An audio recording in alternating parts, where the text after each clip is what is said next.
ایک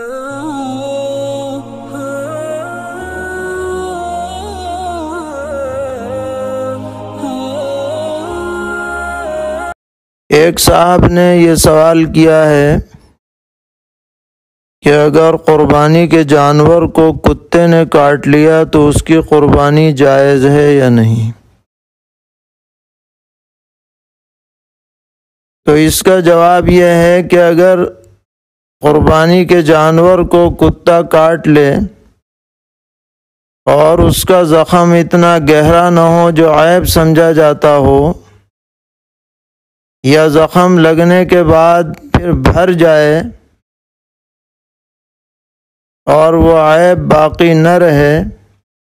تو اس کی قربانی تو درست ہو جائے گی،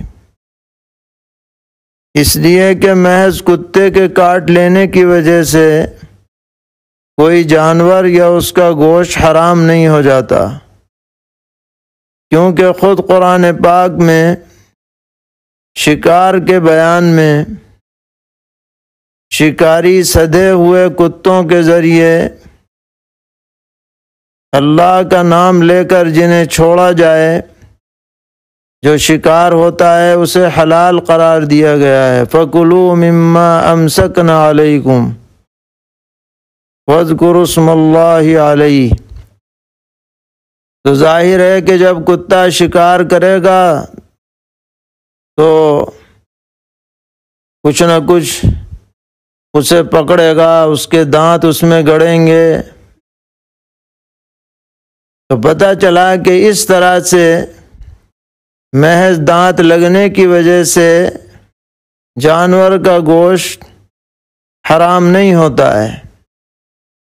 البتہ اگر کوئی معتبر ڈاکٹر یہ کہے کہ جس جانور کو کتے نے کاٹا ہے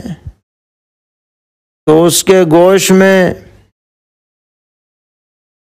کھانے والوں کے لیے کوئی نقصان دہ پہلو نکل سکتا ہے، تو گوشت استعمال نہ کریں تو بہتر ہے۔ بہرحال قربانی اس کی درست ہو جائے گی۔ ایک سوال یہ کیا گیا ہے کہ جس جانور کو کوڑھ کا مرض ہو، خواہ صرف سفید دھبے ہوں یا اعضا بھی جھڑتے ہوں، تو اس کی قربانی کی شرعاً اجازت ہے یا نہیں؟ اس کا جواب یہ ہے کہ اگر کوڑھ کا معمولی اثر ہے، گوشت تک اس کا اثر نہیں پہنچا، صرف کھال تک اثر ہے، تو اس کی قربانی میں کوئی حرج نہیں ہے۔ لیکن اگر ایسا جانور ہے جس میں کوڑھ کا اثر کھال سے آگے بڑھ کر گوشت تک پہنچ گیا ہے اور اعضا تک جھڑنے لگے ہیں اور وہ نہایت کمزور ہو گیا ہے، تو پھر ایسے جانور کی قربانی درست نہ ہوگی، لہذا اچھی طرح سے دیکھ بھال کر کے جانور کی قربانی کی جائے۔